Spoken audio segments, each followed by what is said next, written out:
Inferior umbilicus मी तुम्हाला दाखवतोय. या टिपला जे ओपनिंग आहे ते ओपनिंग म्हणजे इन्फेरियर अम्बिलिकस. मग त्याचा हा भाग जो आहे हा भाग म्हणजे कॅलॅमस. ठीक आहे, किंवा यालाच क्विल म्हणतात. आणि हा जर तुम्ही बारकाईनं ऑब्झर्व केला तुम्हाला अनेक पक्ष्यांची पिसं तुम्हाला पाहायला मिळतील. किंवा आता मी कॅमेऱ्याच्या अगदी जवळ केलंय त्याला, तर ते ट्युब्युलर आणि सेमी ट्रान्सपरंट असतंय हे तुमच्या लगेच लक्षात येईल. ओके. आणि मग पुन्हा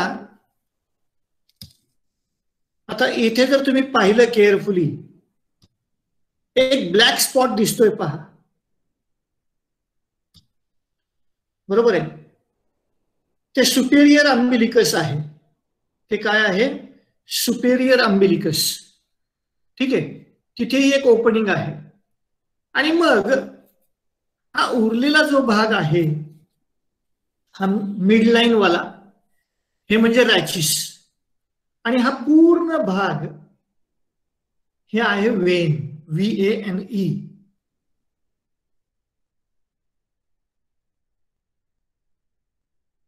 ठीक आहे. आता आपण जर वेनचा जर विचार केला तर तुम्हाला सांगितलंय मी की या वेन मध्ये रॅचिसच्या दोन्ही बाजूला बार्ब्स असतात. ठीक आहे. त्यानंतर डिस्टल एंडला ते नॅरो दिसतंय आणि मिडलाईनला ते ब्रॉड दिसतंय, बरोबर आहे. आणि त्याच बरोबर तुम्ही जर बारकाईनं ऑब्झर्व केलं तर ही बाजू ब्रॉड आहे आणि ही बाजू नॅरो आहे. ठीक आहे, ही बाजू नॅरो आहे, ही बाजू ब्रॉड आहे. अगदी स्पष्टपणे लक्षात येते. ठीक आहे. त्यानंतर पुढचा मुद्दा हे आता पहा, मी इथे हे बार्ब वेगळं केलं पहा. हे पहा, इथे फक्त तुम्हाला एक 3-4 बार्ब एकमेकांना जोडलेले इथे दिसत आहेत पहा, बरोबर.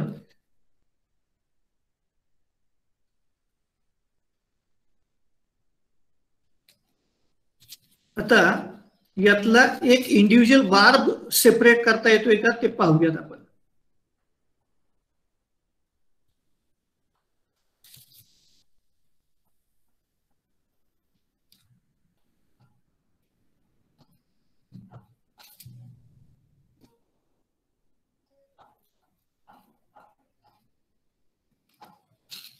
हे पहा, हे 2 बार्ब एकत्र एकमेकांना जोडलेले आता मी तुमच्या समोर दिसतंय का तुम्हाला?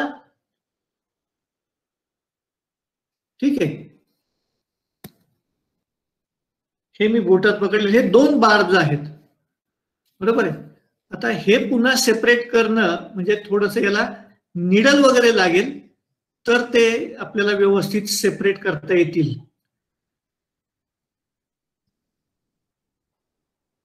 तर काय असतं, तुम्ही मोराचं पीस पाहिलं असेल, त्या मोराच्या पिसावरती आता तुम्हाला इथे पहा, हा हे इथे पहा,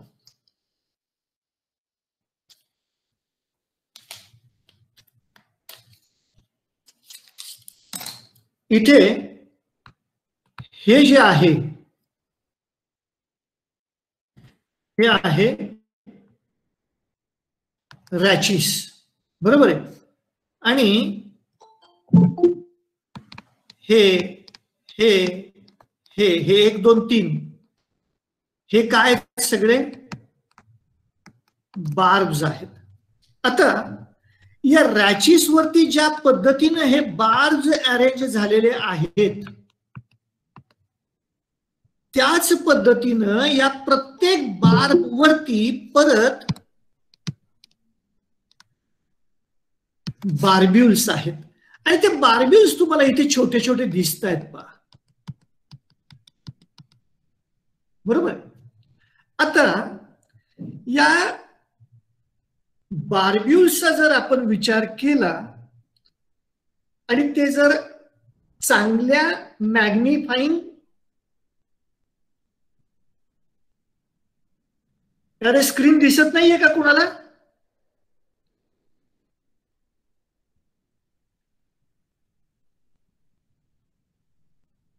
जरा बाकीचे अनम्यूट करून सांगा, स्क्रीन दिसते का? मी जे मोराचं पीस दाखवतो, हा, मोराचं पीस जे दाखवतो ते दिसतंय का? हो हो. बर, ठीक आहे ठीक आहे ठीक आहे. हा, ते कुणीतरी मेसेज दिला होता, मला आता पाहायला मिळाला की दिसत नाहीये कुणाला, काहीच दिसत नाहीये म्हणून. बर ठीक आहे. एनिवे, तर साधारणपणे मोराच्या पिसाच्या बाबत या एवढ्या रिजन मध्ये हे बार्ब्युल्स एकमेकांमध्ये अडकलेले असतात असे. तर ते अडकण्याची रचना नेमकी कशी असते, ते मेकॅनिझम कसं असतं, हे मी तुम्हाला समजावून सांगत होतो. तर समजा आपण एक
सर आवाज नाही येते.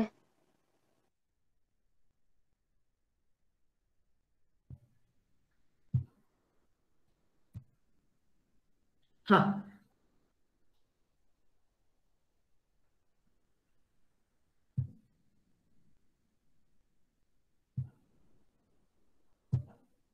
हा I will draw the structure once again. See, if this is the rachis, now on that rachis I am sketching, मी आता फक्त एकाच बाजूचे बार्ब काढतोय, बरोबर आहे. असेच इकडे पण असणार आहेत बार्ब. आता या बागवरती परत बार्ब्युल्स असतात.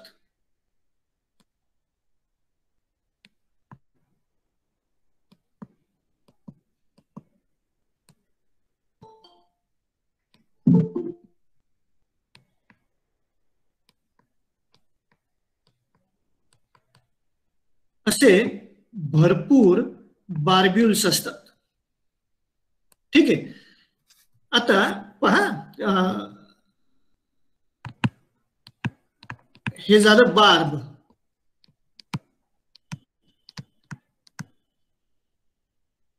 हे झालं बार्ब्युल, बरोबर आहे. आता हा याचा एंटेरियर फेस आणि हा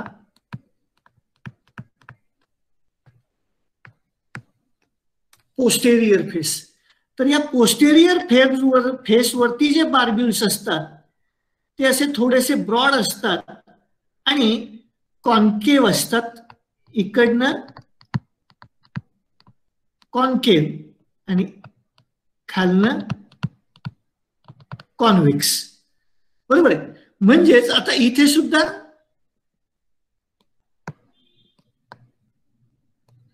मग आता होतं काय, या बार्ब्युल्स वरती परत छोटे छोटे हॅम्युलाय असतात. असे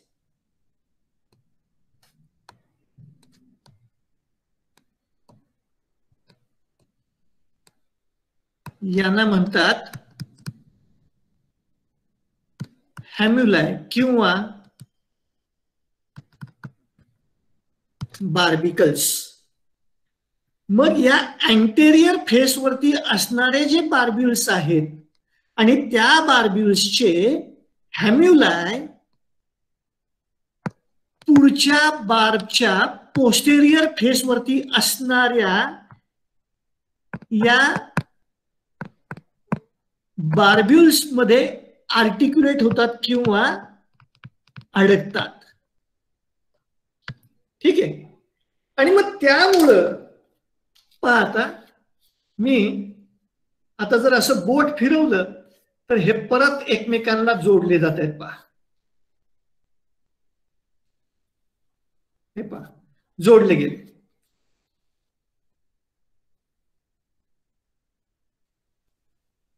आणि पुन्हा असं सेपरेट होत आहे.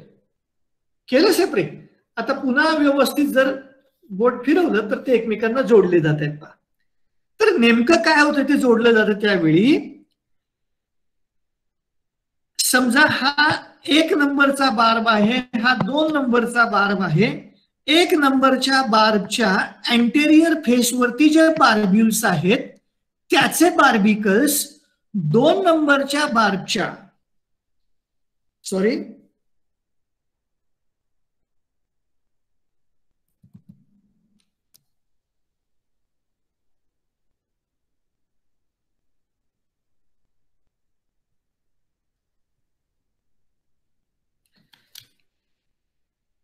1 नंबरचं बार्ब त्याचे बार्ब्युल्सचे बार्बिकल्स किंवा हॅम्युलाय हे 2 नंबरचं बार्ब जे आहे त्याच्या बार्ब्युल्स बरोबर आर्टिक्युलेट होतात. आणि मग त्यामुळं हे असं पूर्ण एक कंटिन्युअस शीट सारखं स्ट्रक्चर तयार होतं की जे फ्लाइट मध्ये खूप महत्वाचं असतं. फ्लाइट मध्ये जर हे असे सेपरेट झाले तर पक्ष्यांना फ्लाइट घेता येणार नाही. त्यासाठी हे एकमेकांना असे जोडूनच राहावे लागतात.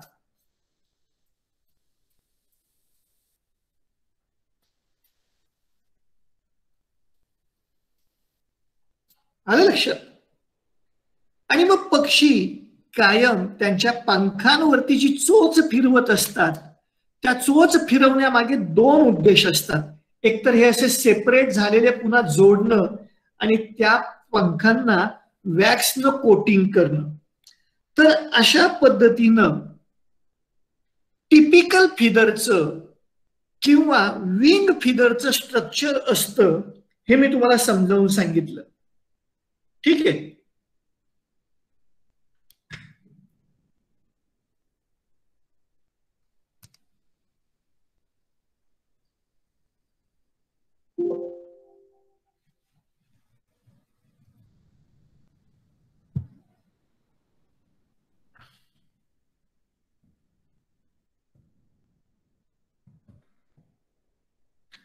तर पहा,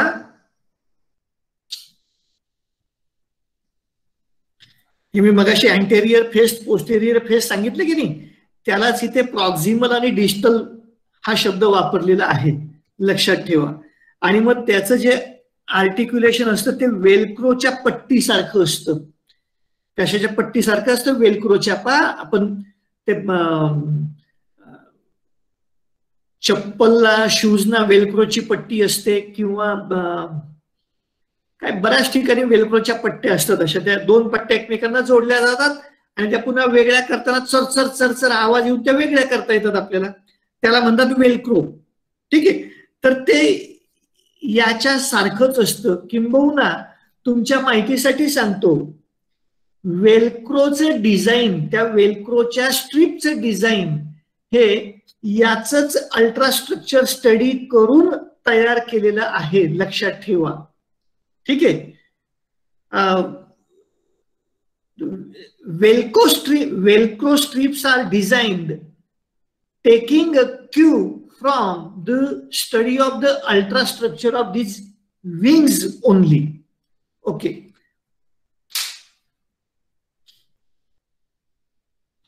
इथपर्यंतचा मुद्दा समजलाय का?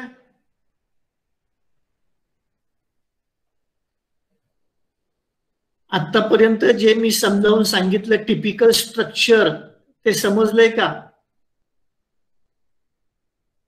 ठीक आहे.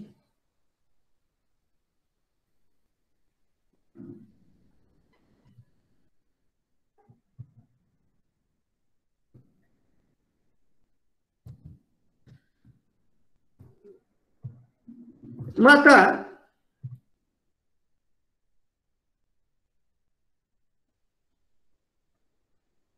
आपण जनरल स्ट्रक्चर स्टडी केलं फिदरचं.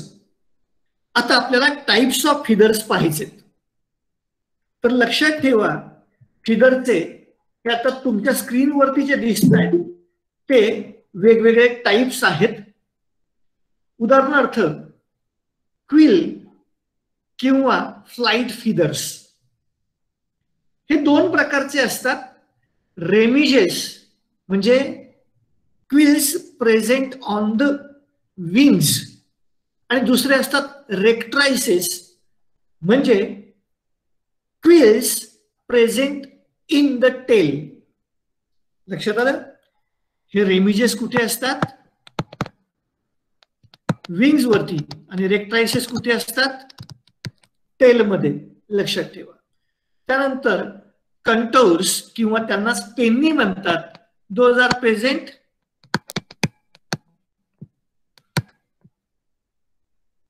all over the body, mainly thorax and abdomen. ठीक आहे. स्क्रीनवर तर वाचता येतंय का मी जे लिहितोय ते?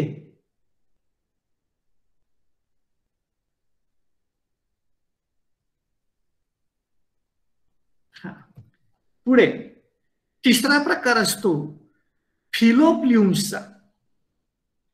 फिलोप्ल्युम्स सुद्धा शरीरावरती सगळीकडे असतात, पण ते केव्हा दिसतात आपल्याला?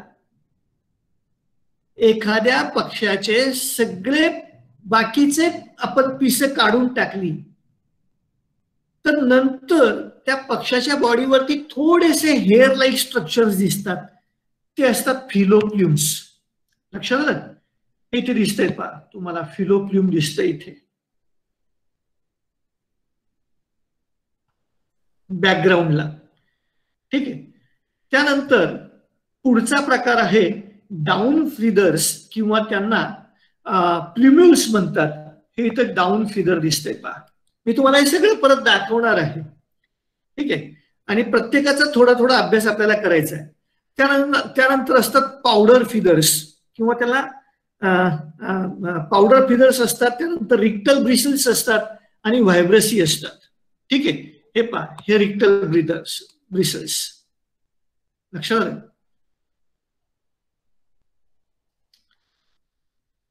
तर आता आपण क्विल्सचा किंवा फ्लाइट फिदर्सचा अभ्यास करूया.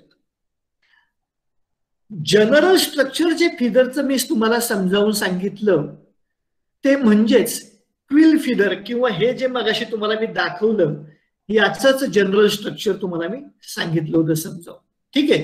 हे पहा, इथे हे रेमेक्स आहे आणि इथे हे रेक्ट्रिक्स आहे. हे आहे विंग वाले आणि हे आहे टेल वाला. पहा, इथे तुम्हाला वेगवेगळ्या त्या बॉडीवरती, बॉडी रिजन्स वरती वेगवेगळे फिदर्स कोणते कोणते आहेत ते तुम्हाला पाहायला मिळेल. ठीक आहे. हे पहा, हे प्रायमरी फिदर्स, म्हणजे जर त्या पक्ष्यानं पंख पसरवले तर हे प्रायमरी सगळ्यात बाहेर असतात. सगळ्यात बाहेर जे असतात ते प्रायमरी. मग त्याच्या आतमध्ये असतात हे सेकंडरी. बरोबर आहे. मग त्याच्याही आतमध्ये असतात हे टर्शियल्स. बरोबर आहे. ही झाली पहिली लाईन. ही पहिली लाईन. मग हे कोवर्ड्स येतात. हे सगळे कोवर्ड्स आहेत. बरोबर आहे. तुम्हाला पुढची एक आकृती दाखवतो पहा. हे पहा, इथे पहा, हे डॉर्सल साइड कडनं हे सगळे प्रायमरी, हे सगळे सेकंडरी. आलं लक्षात. आणि मग अगदी त्या ऍब्डॉमेनच्या जवळ असणार हे टर्शियल्स. बरोबर. डॉर्सल साइड कडनं, तेच व्हेंट्रल साइड कडनं हे असे दिसतात पहा, प्रायमरी, सेकंडरी आणि टर्शियल्स. बरोबर आहे. त्यानंतर हे कोवर्ड्स. कोवर्ड्स मध्ये पण ग्रेटर प्रायमरी, त्यानंतर ग्रेटर सेकंडरी कोवर्ड्स. हे ग्रेटर प्रायमरी, हे ग्रेटर सेकंडरी. बरोबर आहे. त्यानंतर हे अल्युला, आणि मग हे परत मार्जिनल कोवर्ड्स वगैरे वगैरे वगैरे वेगळे. जसं या मार्जिन कडनं इकडे आपण जाऊ या दिशेनं, तशी तशी फिदरची साईज कमी होत गेलीये पहा. आलं लक्षात. तुम्हाला अजून वेगळ्या याच्यात पहा, इथे पहा आता तुम्ही, हे सगळे प्रायमरी. आता हे प्रायमरी कुठे अटॅच्ड आहेत पहा. प्रायमरी कुठे अटॅच्ड असतात तर तुम्हाला जर तुम्ही 12वी मध्ये ह्युमन स्केलेटनचा अभ्यास केला असेल आणि त्याचा अभ्यास जर आठवत असेल, तुम्हाला सगळे नावं आठवत असतील तर तुमच्या हे लक्षात राहील सगळं. हे ह्युमेरस आहे. बरोबर आहे. त्यानंतर हे रॅडियस अल्ना आहे आणि हे कार्पोमेटाकार्पस आहे. तर हे प्रायमरी सगळे कार्पोमेटाकार्पसला जोडलेले असतात. सेकंडरी रॅडियस आणि अल्नाला जोडलेले असतात. आलं लक्षात. आणि हे स्कॅप्युलर फिदर्स. हे ह्युमेरसला कोणतंही फिदर इथे जोडलेलं तुम्हाला दिसणार नाही. आलं लक्षात. आणि मग बाकीचे जे आहेत कोवर्ड्स वगैरे ते स्किन मध्ये इन्सर्ट झालेले असतात. ठीक आहे. पण याचं मात्र आर्टिक्युलेशन तुम्हाला डायरेक्ट बोन बरोबर पाहायला मिळेल. ठीक आहे. ह्या प्रायमरी आणि सेकंडरीचं आर्टिक्युलेशन तुम्हाला बोन बरोबर पाहायला मिळेल. आलं लक्षात.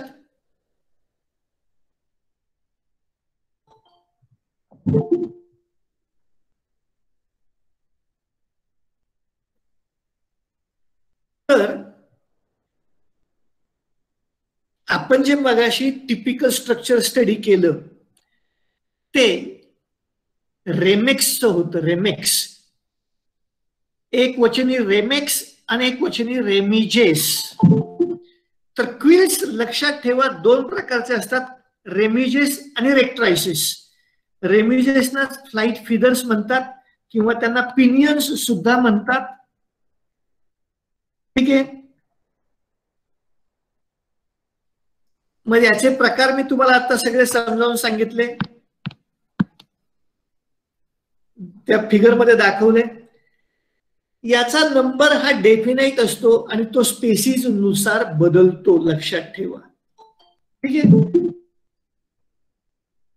यानंतर रेक्ट्रायसिस म्हणजे टेल फिदर्स. दोन्ही हाल्स याचे इक्वल, हे पहा इथे हे रेक्ट्राइस आहे पहा, याचे दोन्ही हाफ सेम आहेत पहा. या मिडलाईनच्या दोन्ही बाजूला जर तुम्ही पाहिलं तर दोन्ही सेम आहे. आणि इथे हे रेमेक्स आहे. या रेमेक्स एक बाजू ब्रॉड आहे तर दुसरी बाजू नॅरो आहे. हा महत्वाचा फरक लक्षात ठेवा. बरोबर आहे. इथे मी तुम्हाला पॅरेटचं रेमेक्स दाखवतोय. आलं लक्षात. ही बाजू ब्रॉड आहे आणि ही बाजू नॅरो आहे. हा महत्वाचा फरक लक्षात ठेवा. रेमेक्स मध्ये अनइक्वल्स असतात व्हेनच्या दोन हाल्स आणि रेक्ट्रायसिस मध्ये व्हेनच्या दोन हाल्स या इक्वल असतात. हा मुद्दा लक्षात ठेवा. ठीक आहे. यानंतर याचा उपयोग काय होतो रेक्ट्रायसिसचा. रेक्ट्रायसिसचा उपयोग हा स्टिअरिंग आणि ब्रेक म्हणून होतो फ्लाइट मध्ये. लक्षात आलं. फ्लाइट मध्ये डायरेक्शन बदलायची आणि त्याचबरोबर फ्लाइटचं स्पीड कमी करायचं, या दोन्हीसाठी रेक्ट्रायसिसचा उपयोग होत असतो. ठीक आहे. याचा सुद्धा नंबर हा स्पेसिस स्पेसिफिक असतो. महत्वाचा मुद्दा लक्षात ठेवा. त्यानंतर पुढचा प्रकार कोवर्ट्स. कोवर्ट्स कुठे असतात तर रेमिजेसच्या आणि रेक्ट्रायसिसच्या बेसला असतात. रेमिजेसच्या बेसला असणाऱ्या कोवर्ट्सना विंग कोवर्ट्स म्हणतात आणि रेक्ट्रायसिसच्या बेसना असणारे अप्पर अँड अंडर टेल कोवर्ट्स म्हणतात. ठीक आहे. स्ट्रक्चर याचं सेम असतं. रेमिजेसच्या जवळ असणाऱ्या कोवर्टचं स्ट्रक्चर हे रेमिजेस सारखं आणि रेक्ट्रायसिसच्या बेसना असणाऱ्या कोवर्टचं स्ट्रक्चर हे रेक्ट्रायसिस सारखं. फक्त साईज सेम असते. लक्षात ठेवा. रेमिजेस आणि रेक्ट्रायसिस दोन्हींना मिळून क्विल्स हा शब्द आहे. Fill the gap in between adjacent remiges during flight. Flight मध्ये समजा माझी बोट म्हणजे रेमिजेस आहेत आणि मग या रेमिजेस मध्ये फ्लाइट हे सगळे स्प्रेड केले जातात विंग्स. बरोबर आहे. मग त्यावेळी या ऍडजस्टंट रेमिजेस मध्ये जो गॅप होतो तो गॅप या कोवर्ट्सच्या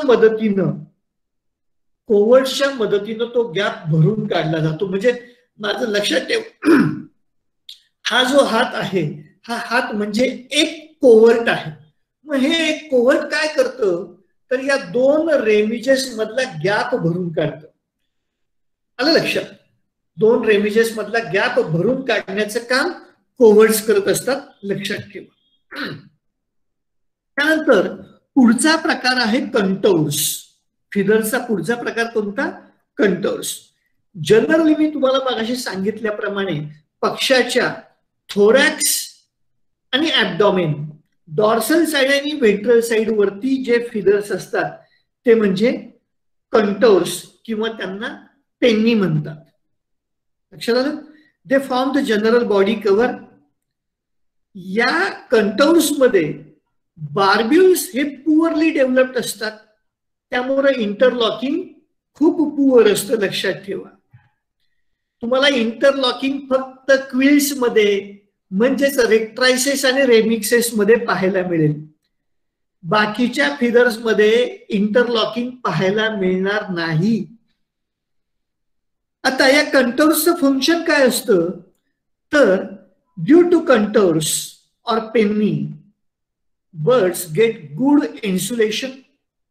त्याच्या व्यतिरिक्त पक्षी ज्यावेळी फ्लाईटमध्ये असतात त्यावेळी फ्रिक्शनलेस फ्लाईट म्हणजे काय होतं पहा, जर हे फिदर्स नसते ना, कंटोर्स फिदर्स नसते, तुम्ही लक्षात घ्या, तुम्हाला माहिती असेल, तुम्ही कुठे वाचलं असेल, तर ज्यावेळी एरोप्लेन फ्लाईटमध्ये असतो त्यावेळी त्या एरोप्लेनची बॉडी गरम होत असते. लक्षात आलं? खूप गरम होत असते. आणि मग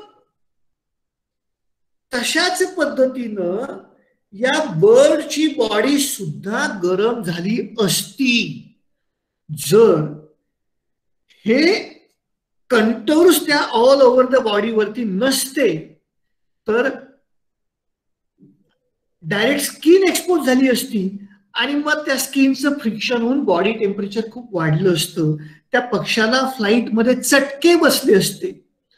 परंतु as the body of birds is covered with these contours, it helps in frictionless flight and thereby protects the bird from getting heated in the flight. Besides that, ते कंटोर्स, त्या नावातच त्याचा अर्थ आहे की ते त्या पक्ष्यांच्या बॉडीला विशिष्ट असा शेप प्रदान करतात. लक्षात. कोंबडीचे कंटोर्स वेगळे आहेत, त्यामुळे कोंबडीचा बॉडी शेप वेगळा आहे. पॅरटचे कंटोर्स वेगळे आहेत, त्यामुळे पॅरटचे बॉडी शेप वेगळा आहे. महत्वाचा मुद्दा लक्षात घ्या. पुढे फिलोप्ल्युम्स किंवा यांना पिन फिदर्स म्हणतात. पहा इथे तुम्हाला मी बॅकग्राऊंड वरती तुम्हाला इथे फिलोप्ल्युम दिसतंय. पहा, हे झालं किंवा हे झालं, हे फिलोप्ल्युम आहे किंवा यांना पिन फिदर्स म्हणतात. काय म्हणतात? Pin feathers. तर यांच्या प्रॉपर्टीज काय आहेत ते लक्षात घ्या. हे सुद्धा ऑल ओव्हर द बॉडी असतात and those are interspersed with the contours and other feathers. म्हणजे इतर प्रकारच्या फिदर्स मध्ये मध्ये मध्ये हे, म्हणजे जसं आपण शेतामध्ये मुख्य पिकामध्ये एखादं आंतरपीक घेतो, मध्ये मध्ये मध्ये मध्ये काहीतरी आपण इतर पीक टाकतो, तसं या फिलोप्ल्युम्स असतं. ठीक आहे. यांचा कॅलॅमस खूप शॉर्ट असतो आणि रॅचिस मात्र लॉंग असतो आणि तो थ्रेड लाईक असतो. तुम्हाला मी इथे पाहायला मिळेल. पहा, एकच मिनिट, हे पहा, हे इथे फिलोप्ल्युम आहे. साधारणपणे इथपर्यंत कॅलॅमस असतो आणि मग बाकीचा हा रॅचिस असतो. आणि मग टर्मिनल एंडलाच फक्त बार्स असतात. त्या बार्सवरती बार्ब्युल्स खूप कमी असतात आणि त्यांना इंटरलॉकिंग मेकॅनिझम नसतं.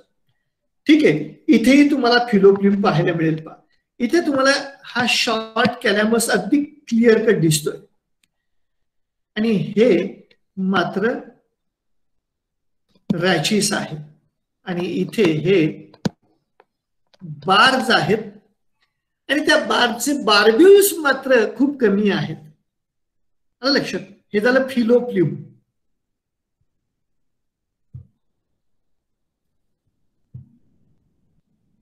ठीक आहे.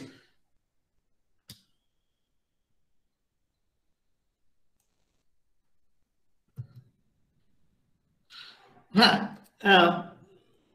जे प्लक्ड बर्ड्स असतात म्हणजे ज्याची पिसं काढलेली असतात. आता जे नॉनव्हेज खातात त्यापैकी कोणी जर पाहिलं असेल ते कोंबडीची पिसं सगळी काढून टाकतात, तर त्यानंतर ती जी नेकेड कोंबडी दिसते तिच्या बॉडीवरती अगदी हेअर लाईक फिदर्स दिसतात. ते फिदर्स म्हणजे फिलोप्ल्युम. आलं लक्षात? याचं फंक्शन काय आहे हे अजूनही माहिती नाही. ठीक आहे. त्यानंतर डाऊन फिदर्स किंवा प्ल्युम्युल्स त्यांना म्हणतात. हे पहा, इथे डाऊन फिदर दिसतंय पहा बॅकग्राऊंड मध्ये. ठीक आहे, मी परत तुम्हाला ती स्लाइड दाखवेल. हे खूप छोटे छोटे असतात, सॉफ्ट असतात आणि एकदम उली असतात, जे एकदम सॉफ्ट इन टच. त्यानंतर यांना रॅचेस नाही, डायरेक्ट कॅलॅमस वरतीच बार्ब्युल्स आलेले असतात आणि तेही बार्ज हे खूप लॉंग आणि फ्लेक्झिबल असतात. दिसतंय तुम्हाला, मी एनसर्कल केलेलं जर तुम्ही पाहिलं किंवा या फिगर मध्ये जर तुम्ही बारकाईने ऑब्झर्व केलं, हे डाऊन फिदर्स आहेत पहा. हे डाऊन फिदर आहे किंवा इथेही तुम्हाला हे डाऊन फिदर पाहायला मिळेल. डायरेक्ट कॅलॅमस वरतीच बार्ज येतात आणि ते बार्ज खूप लॉंग असतात आणि त्याच्यावरती शॉर्ट बार्ब्युल्स असतात. त्या बार्ब्युल्स मध्ये इंटरलॉकिंग मेकॅनिझम नसतं. लक्षात आलं?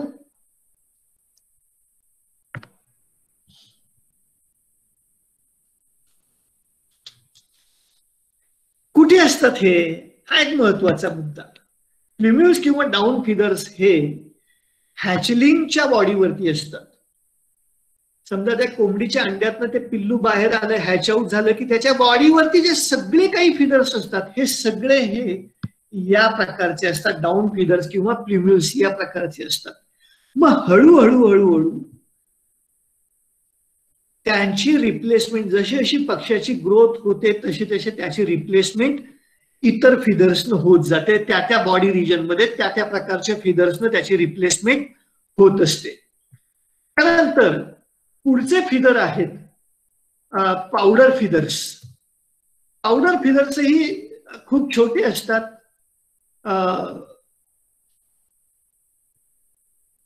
सॉफ्ट आणि उली असतात. ठीक आहे.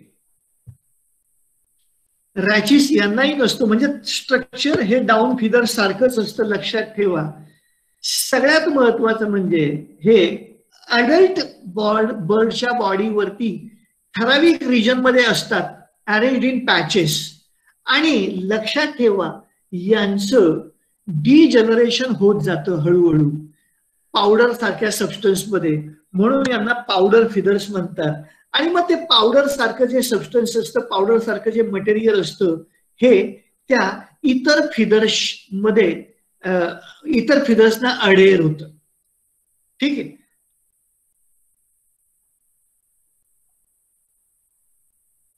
त्यानंतर रिक्टल ब्रिसल्स. हे रिक्टल ब्रिसल्स हे यांच्यामध्ये उलट असतं पहा. कॅलॅमस शॉर्ट असतो, रॅचिस लॉंग असतो आणि या बार्ब जे असतात ते दोन्हीच्या जंक्शन मध्ये असतात. हे पहा तुम्हाला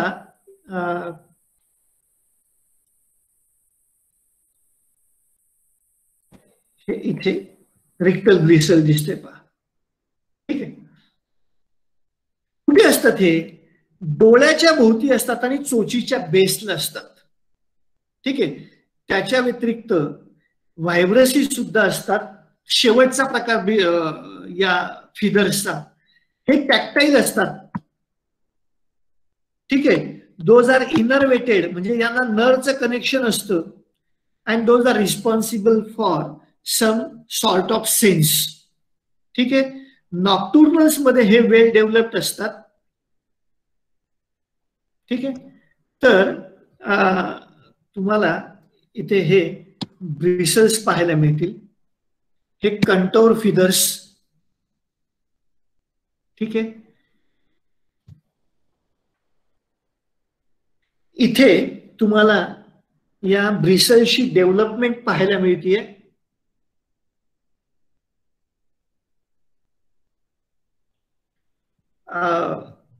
हे जे हळूहळू एक बर्ड डेव्हलप होतीये. ठीक आहे. आणि मग नंतर त्या बर्ड मध्ये ब्लड व्हेसल्स वगैरे डेव्हलप होतात आणि मग हे प्रोटेक्टिव्ह शीट नंतर डिस्कार्ड होऊन हे असं फिदर एक्सपोज होतं. आणि मग इथे तुम्हाला इंटरलॉकिंग मेकॅनिझम दाखवलंय पहा. हे हे बार आहे, आता मी लाईन काढतोय त्याचे हे प्रॉक्सिमल बार्ब्युल्स आहेत. त्या प्रॉक्सिमल बार्ब्युल्स वरती हे हॅम्युला दिसत आहेत. हे या पुढच्या बारच्या डिस्टल बार्ब्युल मध्ये आर्टिक्युलेट होतात. ते तुम्हाला इंटरलॉकिंग मेकॅनिझम इथे दाखवलेलं आहे. ठीक आहे, अशा पद्धतीनं आपण फिदरचा अभ्यास केला. I hope that you may have understood the general structure of feathers and their subtypes, their location. Okay, थांबूयात आज आपण. रोल नंबर टाईप करा आणि